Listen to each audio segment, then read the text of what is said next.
welcome to Idris' kitchen. I hope you are well. Today I'll be making samosa mix. Here's what you'll need. 11 onions, 5 tablespoons of oil, 15 green chilies, a teaspoon of ajwain, 4 teaspoons of ground jeera, 2 teaspoons of ground coriander seeds, and 3 teaspoons of salt. 4 kgs of boneless chicken cut into pieces.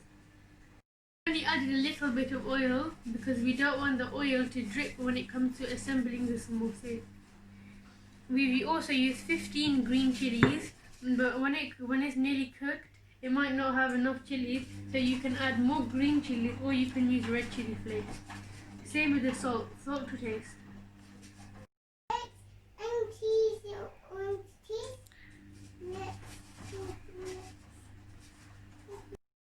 We're just going to cook this on high heat for 7 to 8 minutes.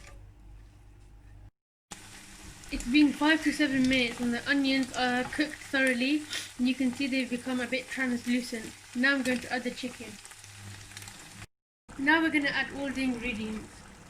The salt, the ajwain, the jeera, the coriander seeds. I forgot to mention that we're using paprika. We're not using the normal paprika. We're using Asian paprika. There's 3 teaspoons. This paprika doesn't have very much taste to it. It's more about the color.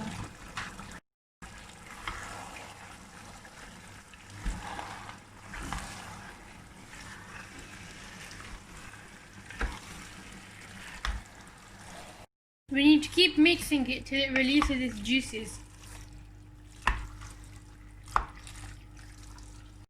As you can see, the juices from the chicken have been released. We're just going to leave the chicken for about 5 minutes without the lid, just so the juices can escape on high heat. I came back 5 minutes later and the water hadn't fully evaporated. It's been about 20 minutes and some of the water has evaporated. It's still evaporating. So what we need to do now is we need to get a masher and we need to mash the chicken, as it's still got water in there, so it's easier. If you don't have this contraption, you can use the back of a ladle or a potato masher. I've tasted it for salt and spice, and it needs a bit more spice and a bit more salt. I've added 3 teaspoons of chili flakes, heaped ones, and a heaped teaspoon of salt. You need to make it a bit more salty and a bit more spicier than you like it, because when we put it in the plain pastry, it balances out the flavour. The chicken was looking a bit pale, so we added 2 teaspoons of paprika, and all the water has evaporated. We just need to make sure that it's evaporated, so we're just going to mix it for a bit longer. I like to add a bit of sweet corn to my samosas. Here I have 2.5 cups. And you can add any vegetables, potatoes, mixed vegetables, peas, anything. But make sure you adjust the spice and salt accordingly. I'm going to cook the sweet corn separately, then I'm going to add it into the samosa mix. The sweet corn's ready. I'm just going to add it in and mix it up. Now we're going to make the dough. You will need water, 1.5 kilograms of plain flour, half a cup of oil, and 2 teaspoons of salt. I've added the salt and now we need to add the oil. We need to rub the oil in until it's all evenly distributed.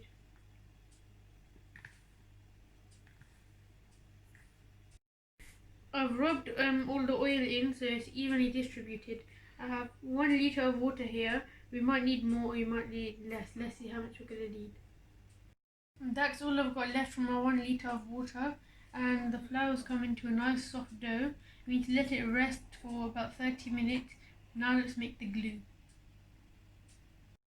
Here we have 1.5 cups of flour, and we need to add water to it and make it into a paste that's not too runny and not too hard. So we've put the water in, and if you put your finger in it, it should coat your finger. Don't worry if there's loads of lumps in there, because they'll disperse when it comes to using them. We left the mixture in the fridge overnight so that it's completely cold. So that when it comes to making the samosas, when you put it into the pouch, it has no heat left in it, so it doesn't make the pouches soggy. It's been 30 minutes, the dough has rested and it's nice and soft. I've got some plain flour over here and we need to make them into small balls.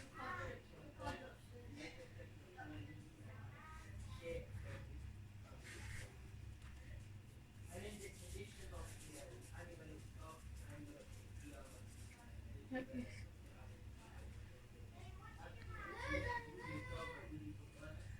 Whilst I was making the balls, I had the heat on low on my chapati pan. Now I'm going to make the actual roti.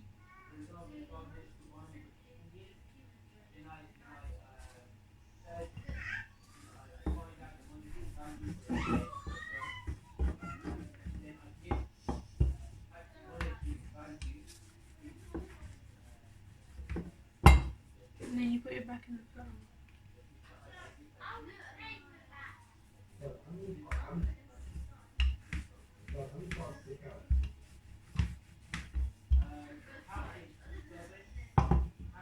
And then you put it in your hands and you shake it. You can see that the actual roti isn't thick and it's not too thin. We need to put it on the chapati pan now. And the gas is on medium low.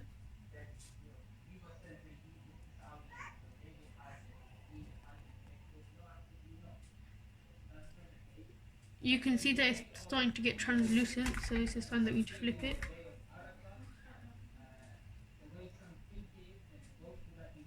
And then we take it off the gas. I've got 15 chapatis here and I've cut them in half. And you have to work with them whilst they're warm, otherwise when they get cold they break and they don't do what you want them to do. You don't need to fully cook them because when we put them in the oil they're going to cook more and become crispy. Now I'm going to give you a masterclass of how to make samosas. So this is the glue and this is the filling. You get your half chapati and you fold it in half so it's like a triangle from one side. From the middle, look, yeah, from the middle here. Yeah? And then you fold it again round like this so it's going through the middle. Yeah? And then you get glue on your finger and you put it through here in the middle and then you fold it and you push down. And then you have a pocket. Once you've got your pocket, you get your filling, you put it inside, you don't put too much in, you don't put too less in. About this much is enough. And then you close it a little bit and then you get your glue and you put it around the rim like this and you squeeze it together and you pinch it so that it's all together and there you have it, a samosa. When you make it, you have to make sure that the end is completely sealed and everything is completely sealed because when it comes to frying them, you don't want the oil to get inside. Well done everybody, you've made your samosas!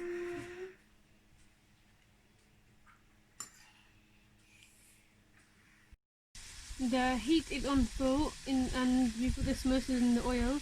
You have to wait for them to brown on both sides.